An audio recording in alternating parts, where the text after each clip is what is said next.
So many compounds can benefit from liposomes if they're more fragile. So if they're degraded pretty easily in the digestive tract. So for instance, glutathione is a peptide. So it's easily targeted by proteases in the gut. So almost no oral glutathione will make it into the blood. Um, Pretty close to zero will because it gets broken down in the gut. But there was a study with liposomes, it can make it through and increase glutathione in the blood. That study actually showed functional effects as well. So it was reducing oxidative stress. It reduced oxidative stress as well. So things that are degraded really easily, those can benefit from liposomes. Also, compounds that are more hydrophobic and not very soluble. So curcumin and resveratrol are great examples of this. They are not able to dissolve in that gut aqueous environment, so they can't get near the gut lining to be absorbed at all. So whenever they're in liposomes, they are able to interact and have higher concentrations at the gut lining, and it's more likely for them to be absorbed. So their absorption is improved. Usually without a liposome, it's less than 1%. So you have to either take much more, which can cause GI upset, but liposomes can help with solubility as well.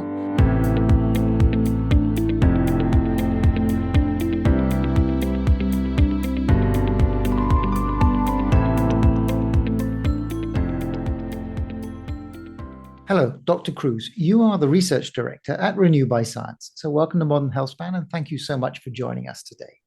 Yeah, thank you for having me. It's a pleasure. So, Dr. Cruz, what I do want to talk about today is liposomes, mostly. But kind of before we get into liposomes for delivering supplements or drug bodies, so why do we need them? So, what is the problem that we're trying to solve? Why can't I just take my substance on its own or in a capsule and it gets into my body? So a major challenge with bioactive compounds and supplements is bioavailability. And so this is the amount of the compound that actually makes it into your bloodstream in an active and usable form. So if you think about our digestive system, it's designed to break down macromolecules into smaller and smaller components so that we can absorb them. But with these bioactive compounds, we want to keep it in that same form throughout the digestive tract because that's the form that is active and going to have the intended effect. So there's several challenges for that with supplements. So first, there's degradation in the GI tract. So the stomach is highly acidic, which can compromise the compounds. And there's also digestive enzymes and the gut microbiota, which can further metabolize the compound into something other than its active form. And then there's also an issue with solubility. So the gut is an aqueous environment, and some of these compounds are hydrophobic. And so if they're not able to dissolve in that water along the gastrointestinal lining, it's not going to be able to be absorbed. So it'll be minimal uptake. And third, if it gets into the enterocyte, there's one of the main ways for the compound to leave the enterocyte and get into circulation is through the portal vein. But the portal vein makes a stop at the liver, and you might have heard of hepatic first pass metabolism. This is kind of a major screening that the liver does for everything coming through the gut before it hits circulation. The liver has these enzymes that kind of monitor and screen everything, and they're really good at inactivating or detoxifying these compounds. So by the time they leave the liver, the concentration of these compounds are much, much lower. So that hepatic first pass also has a huge impact on bioavailability. So it's a long way to say it's because not a lot of that compound actually makes it through our digestive system intact in a form that can actually have its intended effect, if that makes sense. Yes. So one word in there, enterocyte. What's the enterocyte? That is the intestinal cell. So the compound will leave the stomach and it will enter the intestinal lining. So along that lining are all of these enterocytes. And so those are the gut cells, is the enterocyte. they leave the enterocyte into either the portal vein or the lymph, which we could talk about, but that portal vein is the main route for them leaving to get into circulation. Right, got it. Okay, so we want to solve this bioavailability problem because of the issues you've just raised. And so liposomes is one way of doing this. So Correct. what are liposomes? So liposomes are tiny vesicles that can actually carry the molecule throughout the digestive tract. I have a picture here. Let me share my screen. So they're made of phospholipids, which is important. So phospholipids are amphipathic molecules, meaning that they have a hydrophobic tail. So these are typically fatty acids, but also a hydrophilic head. So typically a phosphate. So whenever you put phospholipids in water, they're going to assemble in such a way that the fatty acids, the water-fearing portion of the molecule is going to be oriented towards each other, away from the water. So they'll form this sheet, kind of a bilayer, where those water-loving heads, the phosphates, are going to protect those fatty acids from interacting with the water. So what happens in water, they'll self-assemble into, they'll kind of enclose on itself so that all of these fatty acids are away from the water and make the liposomes. So that makes this sphere. So there'll be an inner aqueous core with just the phospholipids touching the water, and that those fatty acids will form sort of a membrane that's hydrophobic. So that makes the liposome really unique in that it has this aqueous core where you can carry water-soluble vitamins or compounds, like vitamin C, but you also have this hydrophobic core where you can embed more lipophilic or hydrophobic molecules like resveratrol or curcumin. So you have these options that will carry throughout the digestive tract as well. So that's what the liposome is. What are the key parameters of a liposome? I mean, what matters? Is it like the size? Is it the phospholipids in the membrane, or other parameters? So each of those are very important. That's also what's interesting about the liposome. So these phospholipids, that fatty acid tail has a lot to do with how it behaves in circulation. So you can have shorter fatty acids that are unsaturated, so they're more kinked. They can bend easier if they're unsaturated, making them more flexible, and they might release their payload a little easier. They're not as stable that way. So you can use more saturated phospholipids. It depends on what the goal you're going for. So you can use more saturated liposomes and more saturated phospholipids and longer fatty acid tails. That makes them more stable, a little more rigid. And it doesn't release its payload quite as easy. There's other components. A major way to affect its function and behavior in the body is cholesterol. So within this membrane, this fatty acid membrane, you can insert cholesterol molecules, and this has a huge impact on its rigidity and fluidity. So how permeable it is to its surroundings and how stable it is throughout the digestive tract as well. So these are all things that you can manipulate depending on your needs. So you can imagine, if you want it to be released, sometimes there's sublingual liposomes, or oral liposomes you may want to have a little bit more stable. You can also manipulate, like you said, the size. Let's see. There are different sizes that you can use. So these smaller ones, the smaller ones up to about 200 nanometers are best for systemic delivery. So smaller ones can be a little more hidden from your immune system and last in circulation a little bit longer than these larger ones. And again, this all depends on the function that you're going for. They can be a little bit larger, like this one in the top right. And this could maybe house more of a compound. If you want to have a larger drug load that you're carrying, you can use maybe a larger liposome. You can also have multiple bilayers. For these smaller ones, you just have that one layer of the fatty acids, but you can also make the liposome so there's multiple layers of that membrane. So they're a little bit larger, and you can also manipulate it so there's multiple vesicles within the liposomes.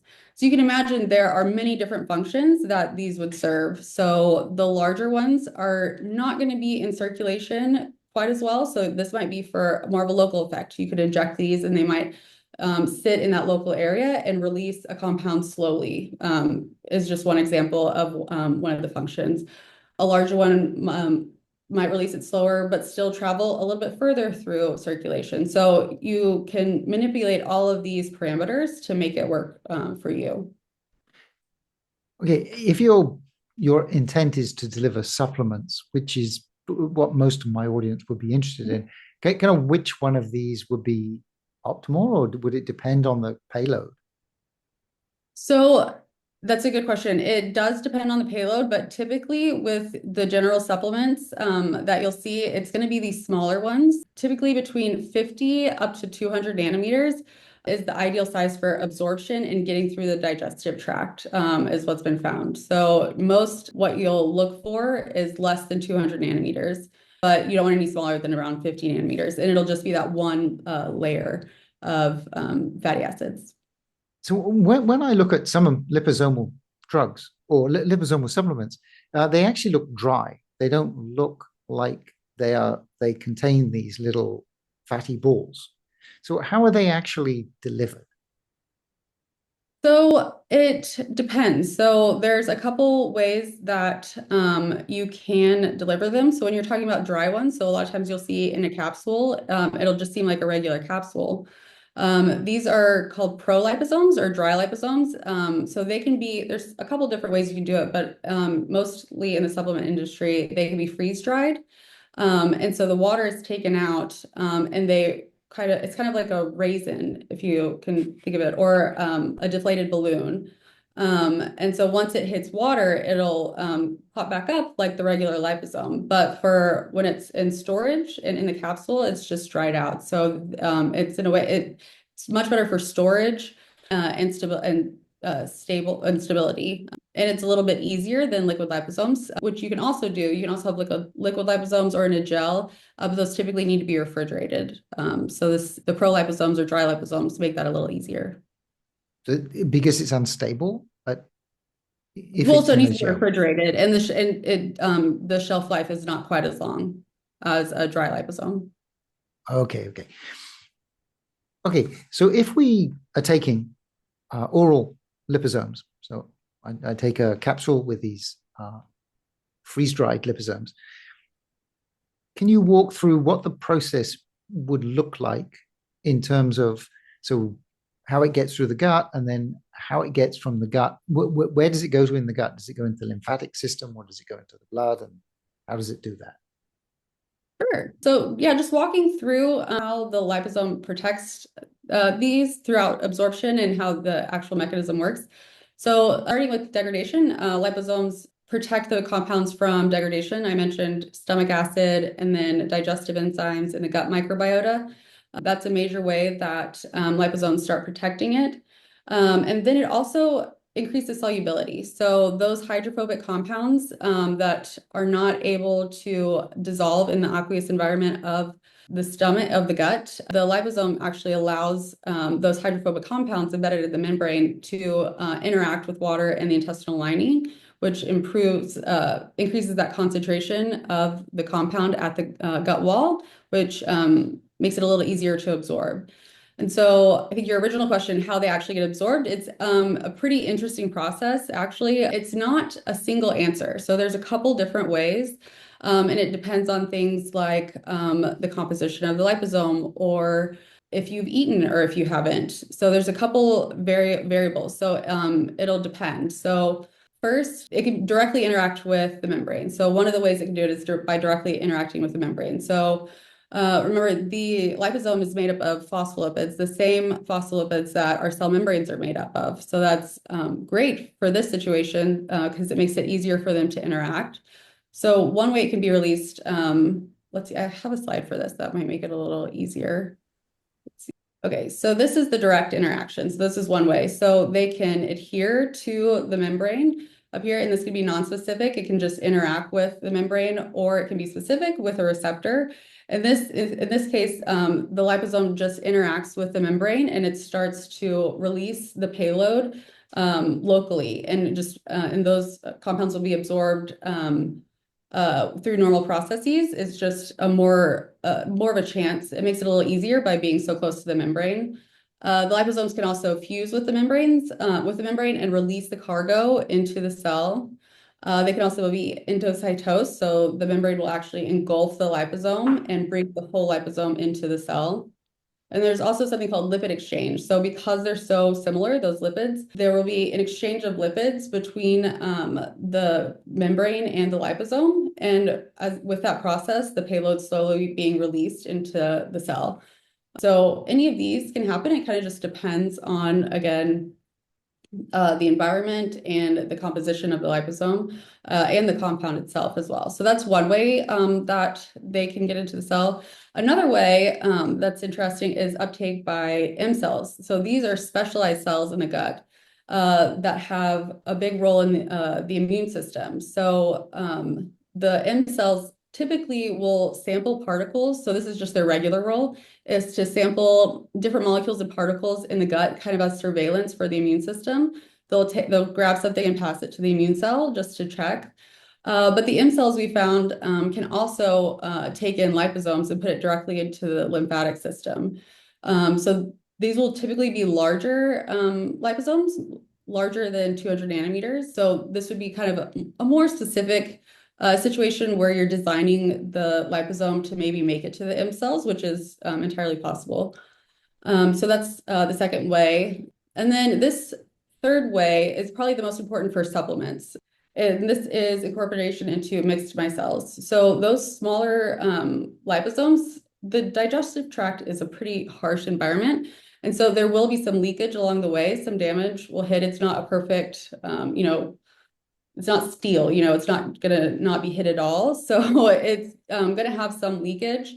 And so when there is breakdown of the liposome, it's not all for nothing. Whenever it does break down, the liposome is made up of, phospholipid, cholesterol, and your body has processes for that in the digestive tract normally. So when that happens, the phospholipid, cholesterol will start to mix with dietary fats and make mixed micelles. And this is a part of normal lipid metabolism, normal digestion. So the breakdown pieces will form in these mixed micelles. But importantly, with that is the encapsulated compounds. So those bioactive compounds will also be trapped in this micelle. And with that, they'll still be protected in the gut, and they'll still be soluble. So there's still a much larger chance for them to be absorbed. So in that way, they'll come in with that mixed micelle and be formed into a chylomicron as well. So this is a major way that they are absorbed as well. And then we can go into what happens after that, but those are the three major ways that they actually get absorbed. Okay, so a question there. So a micelle is like a single layered liposome, really. It's just got one. Yeah. Okay. And that looks like any other fat, but it still has some of the payload inside it, or it might have. Okay, so then that gets absorbed through the lumen, the gut wall. And then, and then normally fats get attached. Yeah, so what happens to fats when they get into the, I guess, into the actual wall of the gut? Yeah, so whenever they get into the wall of the gut, so whenever it's in the mixed micelle, this will go through normal lipid metabolism. So it'll be joined with triglycerides, with cholesterol, with phospholipids, and be packaged into a chylomicron. So there's that apolipoprotein, they all get packaged together. And those exit the enterocyte through the lymphatic system. And so this is great, actually. So by hijacking that system, not really hijacking, kind of, it's participating in that chylomicron process, then it exits via the lymph. And then it bypasses that hepatic lipid metabolism, or that hepatic first pass metabolism. And so much more of the compound is available for the rest of circulation and to reach tissues in its active form. Okay. So once a fat gets, so this is normal lipid processing, right? That you just described. Okay, so it gets into the lymph system. So how does it get from the lymph system does it get from the lymph system into the blood later, and that's how it gets to the cells? Yes, so the lymph will tract the left subclavian and it dumps directly into circulation. Okay. And so it's these little micelles, which are now packaged inside chylomicrons that are going around. And at some point, they degrade into, So yeah. yes, once it's in circulation, there is an enzyme called lipoprotein lipase that's on the membrane of these peripheral tissues. Like so on the muscle, it'll pass by the muscle, it'll pass by the adipose, and they have this enzyme, a lipase, that'll start hydrolyzing the lipid from the chylomicron and start taking that. And that releases these compounds, these encapsulated compounds along with it. And so it can be taken up locally wherever that lipoprotein lipase is acting on the chylomicron. So it just follows along like it normally would, and cells take up the lipids from the chylomicron, and along with that goes these encapsulated compounds. Okay. Do we have any idea of how much of what percentage of the liposomes this happens to? So no, it's really hard to measure. So you have to remember this all is a really dynamic process, and so there's multiple all of these processes, the endocytosis, the direct interaction with the membrane, some M cell uptake, and this micelle formation. All of this is happening all together. It's kind of a multi-stage process. And so it is really difficult to quantify which is going where and how to manage that. So some liposomes will get through the lymph, on their own free. They're not all going to be in chylomicrons. Some of the water soluble will go through the portal vein. And so there's some mathematical models that are pretty cool and beyond what I do. But you can kind of model how, if you change the cholesterol amount here, what it's going to do and how stable it's going to be. And there's modifications that you can make to the lipoprotein to encourage it even to use the chylomicron pathway more so than going through the M cell or the endocytosis.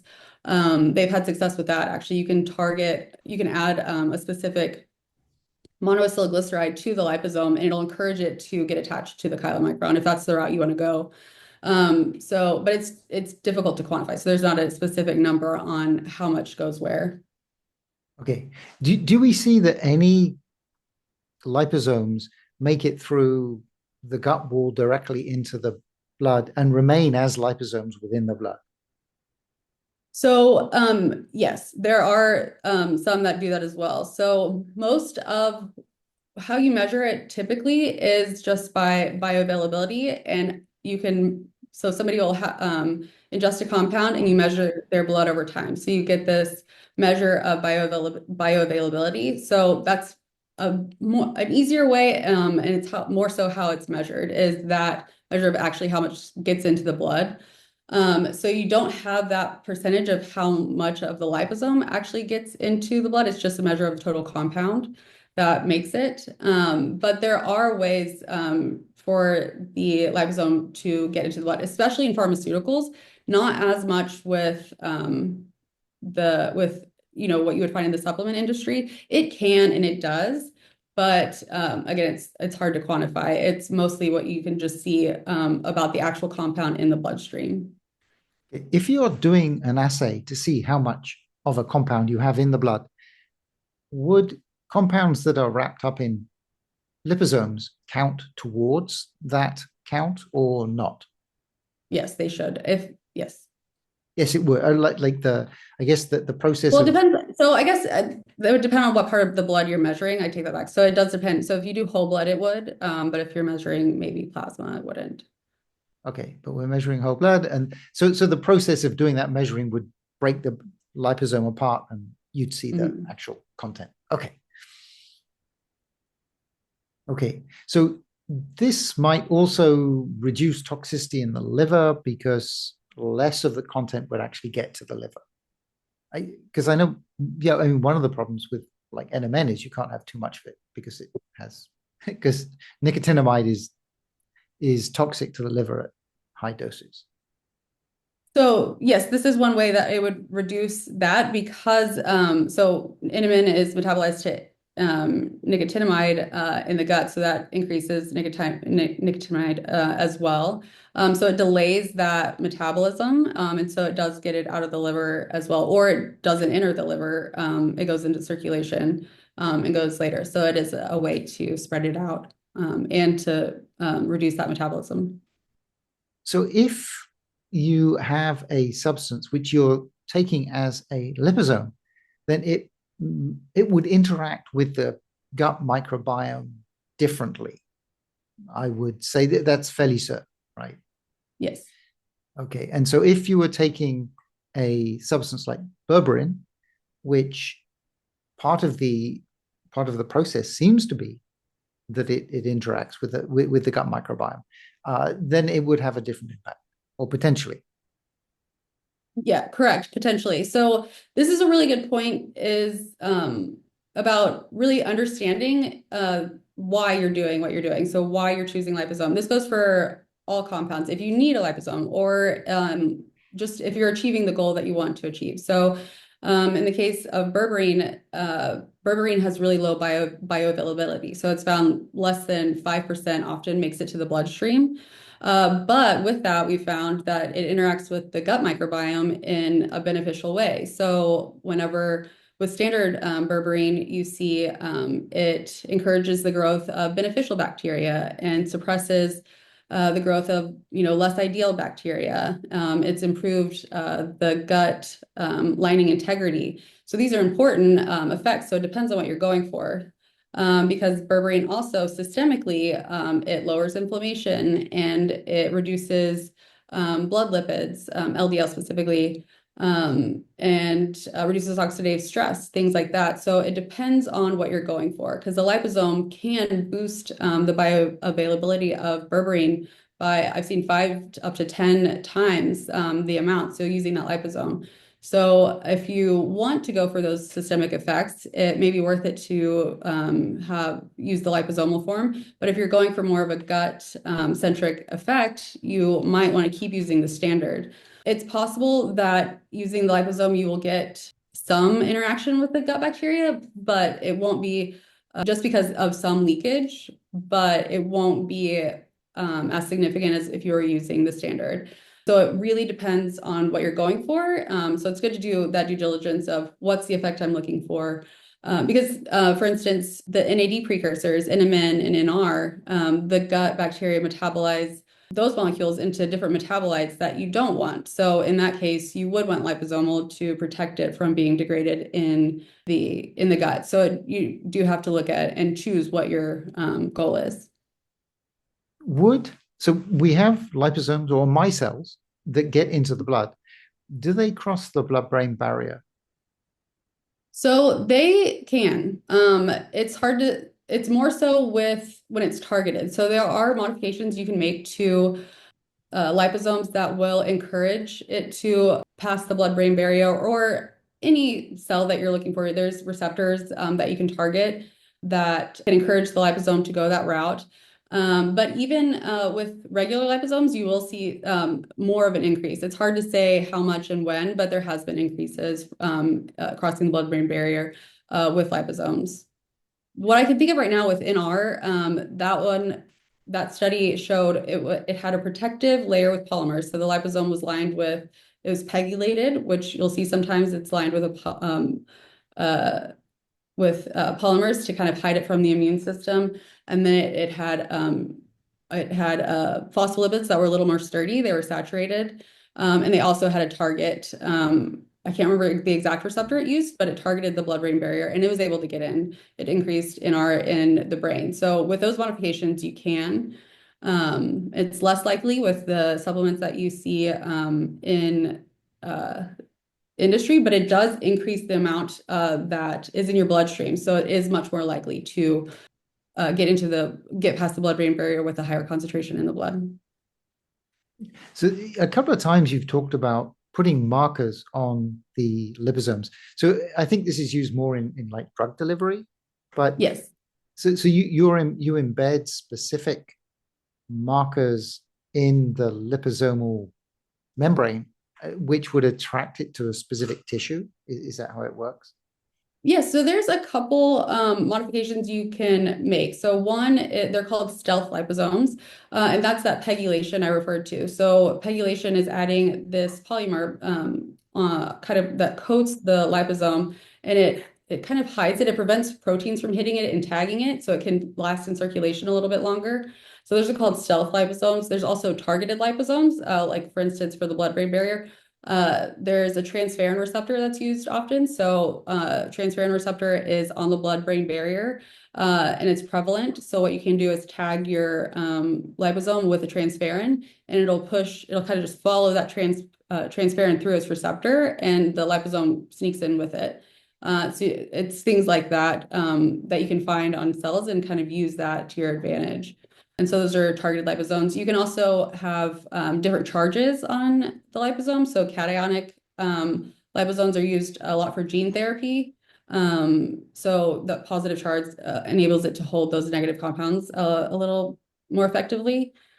Let's see, there's also for cancer medication, they're doing some great research. It's really interesting. You can manipulate it so the payload is released at different pHs, because a lot of times different tumors are different pHs. You can do it in the presence of different enzymes, things like that. So you can really get specific in how you manipulate the liposome to reach certain areas. But that is typically in the pharmaceutical industry as opposed to with the supplements, because it's obviously more pricey as well. We did talk about some supplements, like berberine and NMN, whether they would be appropriate. But in general, are there what would make it an ingredient appropriate for use with a liposome? Sure.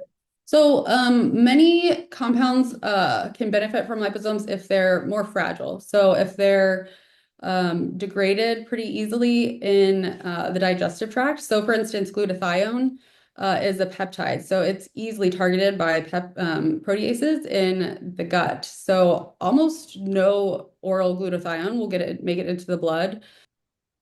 Pretty close to zero, because it gets broken down in the gut. But there was a study with liposomes, it can make it through and increase glutathione in the blood.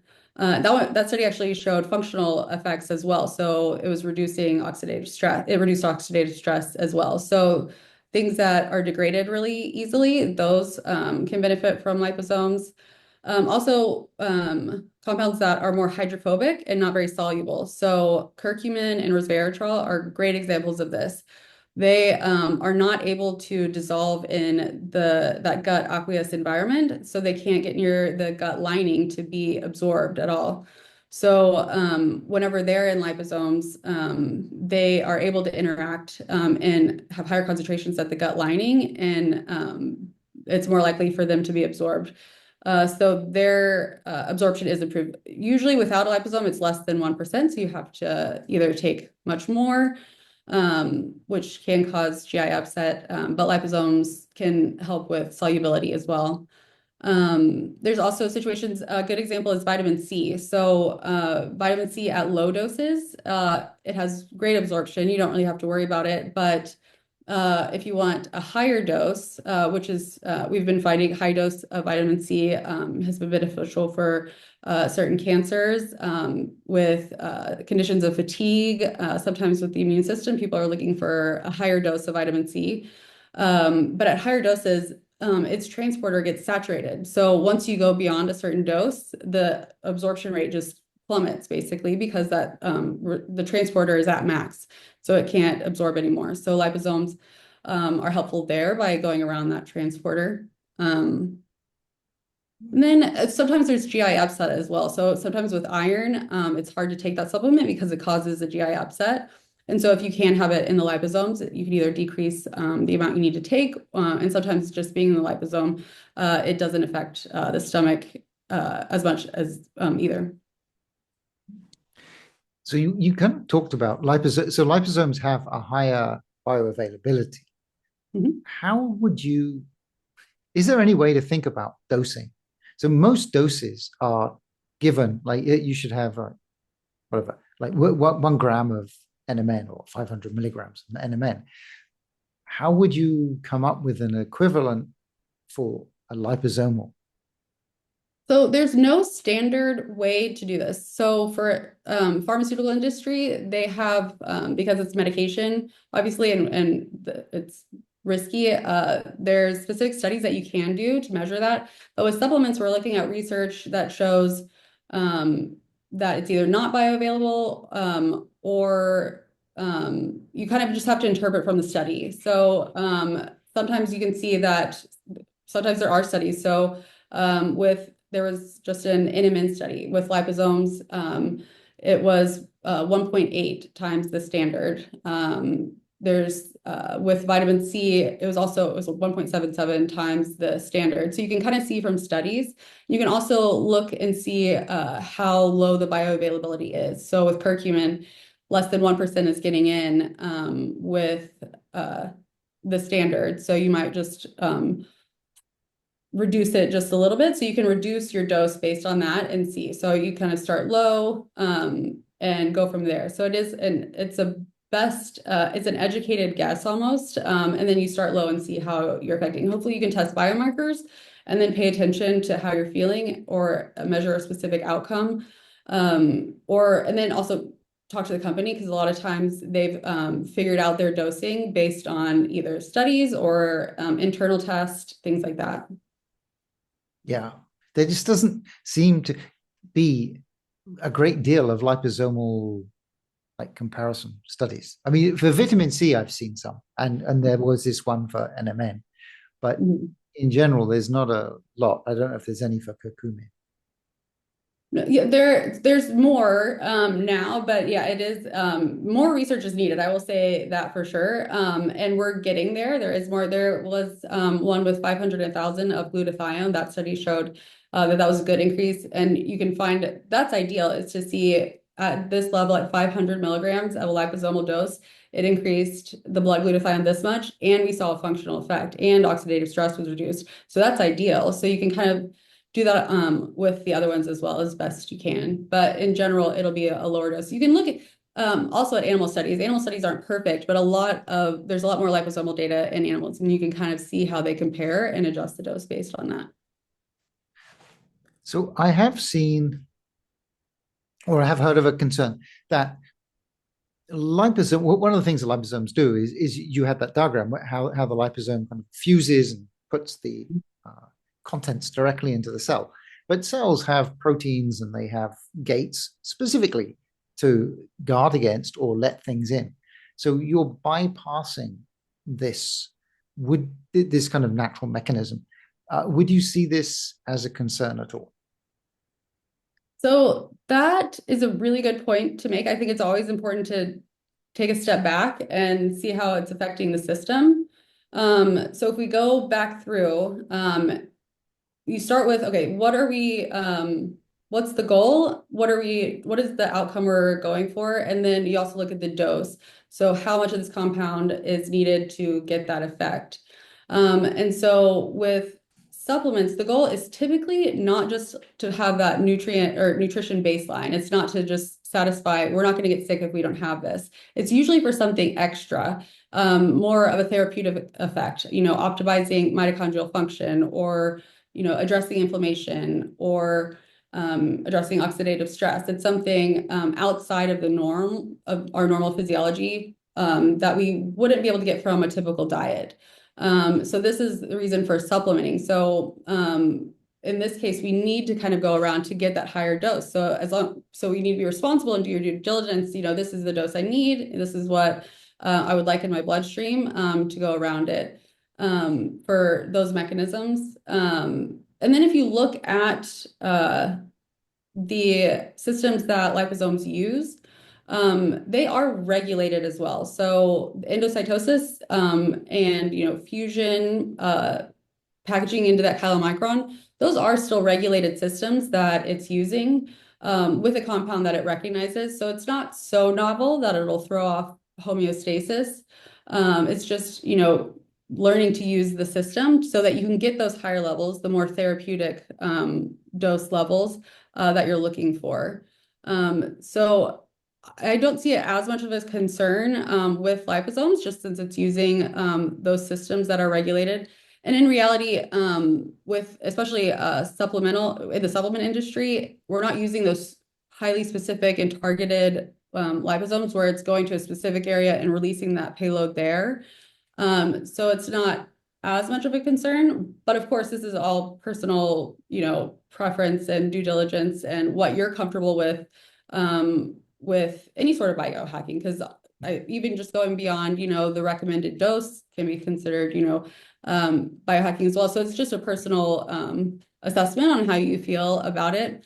But with liposomes, it is a little in the supplement industry, it's a little less of a concern. Cool. Um, how would you pick a good liposome? Is there something you could look on the bottle, or is there something on the kind of the manufacturer's website? I mean, what are you looking for apart from the name liposome or something? Yeah, so there are a couple. I laid it out because I think this is a pain point for a lot of people, is to see what to look for with supplements in general. And then when you add liposomes on top of it, it can be kind of tricky. So I did outline it. Let me see real quick.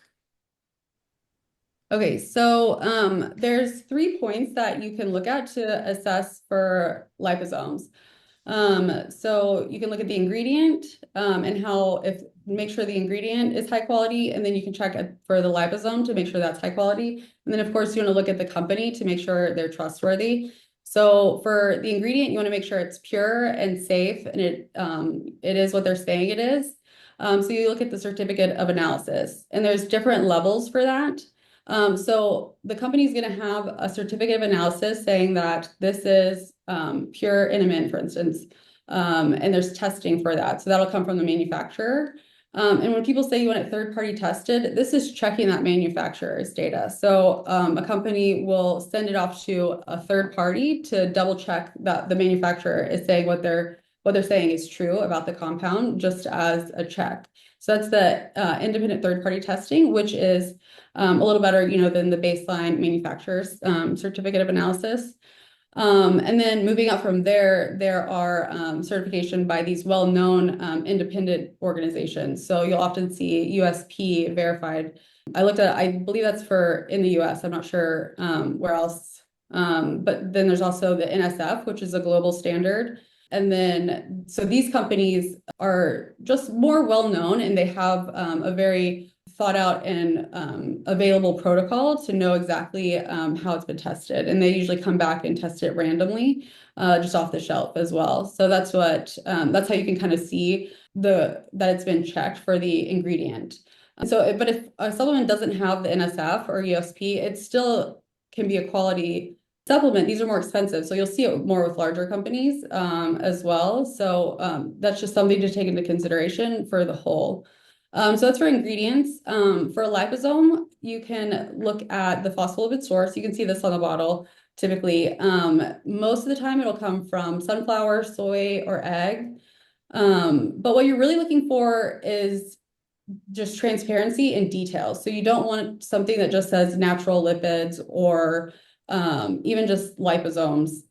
You want to see that it's coming from something specific so that it's actually a liposome. Because some people, you'll find that they just throw lecithin in the mix and they don't make sure that it's actually encapsulated. So that's one thing to look for, is that it's that phospholipid source. Oftentimes they will measure the particle size. We talked about how size matters and which is best for supplements. So typically 200 nanometers or less is what you're looking for particle size. And then also the PDI, this is making sure they're all uniform, which is important for quality and for that all of those liposomes are going to be getting in and absorbed as well. So you want all of them to be around the same size.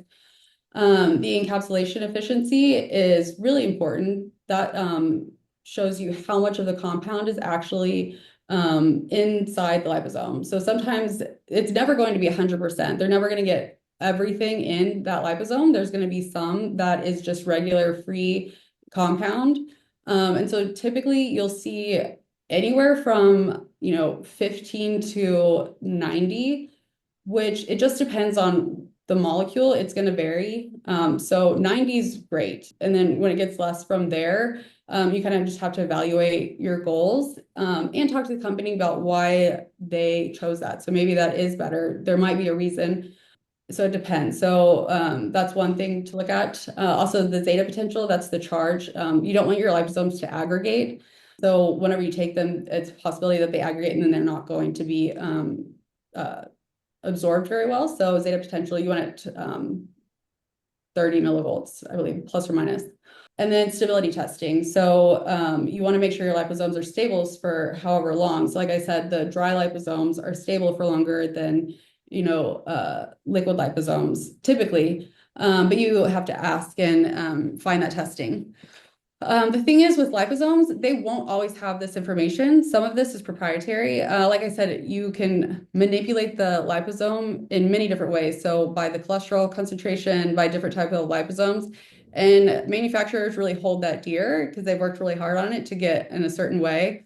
So for instance, some companies won't have encapsulation efficiency, but they'll show clinical data or animal data that, hey, we aren't going to show this, but it raises the levels of this compound in the blood or this tissue this much. So you can kind of inquire about that. So you can ask the company about stability testing and the phospholipid source for sure. But those other ones, they might show, they might not, but you just have to inquire about those. And then that's where company evaluation comes into play. And this will give you a lot of information. So if they're transparent about the data they have and they don't have with the certificate of analysis, why they don't have, maybe the higher tiered one, or why they don't have the particle size information. Maybe they have clinical data. They might, so it's good to just ask and be aware that they're aware of what the liposome quality is. Typically, if a brand is participating in research, that's a good sign as well, that they know what they're doing and their reputation if they've been, fraudulent in the past as well. And then also red flags. So there's never going to be 100% encapsulation efficiency. So if you hear a brand saying, oh, this is 100%, that's a red flag, I would say. I would ask about it. And then just over the top claims about what it's doing um, uh, is another red flag as well. So it's kind of a combination of all of these that you want to look for to see if it's quality and if that's what you're going for.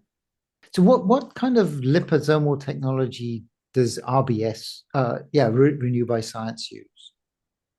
So we do a couple different. So we have liquid liposomes in the gel. So there's a way to have liposomes that you keep under your tongue. So it'll actually be absorbed sublingually with the liposomes. But mostly we use the dry liposomes in our capsules. And so the clinical data shows that it increases bioavailability, but yeah, for the most part, it's the dry liposomes in the capsules that we use primarily. Okay. So you could have powdered liposomal product, right? Is that true? Yes. Yes, you The can. powder liposome, the dry liposome, yes. Yeah. Okay. So one thought. So you have phosphatidylcholine as the phospholipid, right? Is that correct? I think Yes. That's that's the most common phospholipid. that's what's going on. So phosphatidylcholine is actually taken as a supplement in and of itself sometimes. Mhm. So if you take a liposomal a supplement, are you getting like a significant amount of phosphatidylcholine from that? So no, the benefit there is it's not at a supplemental level. The benefit is that it's nothing to worry about. And if anything, it is good. But you'll still want to take your supplement for phosphatidylcholine. But yeah, the benefit is the biocompatibility and not having to worry about any toxicity or anything from the liposome. But typically, it's not going to be the liposome itself is not it's not a large enough amount to have an effect. Okay. Is there anything else you think that we haven't covered with respect to liposomes and supplements? Really, I'm sure there's a lot. Yeah, there's a ton. I am so excited about the research with liposomes. There is a lot to be done, but there's also a lot being done. So a lot's coming out. So yeah, just pay attention to the research and see. It's so helpful when a study comes out, the recent one with vitamin, the glutathione study, the vitamin C studies.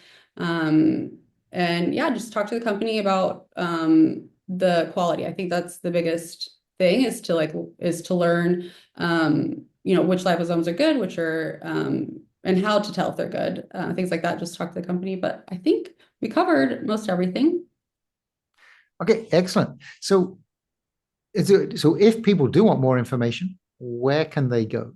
And where can they find out more about your work? Sure. So I'm the research director at Renue By Science, and we try to keep up with education on liposomes, on Inamin, on longevity in general. There's articles posted pretty often there, so you can find me writing there and doing research there. Excellent. Dr. Cruz, thank you so much for joining us today. That was really interesting. Okay, good. Yeah, thank you for having me. This was nice. You're welcome.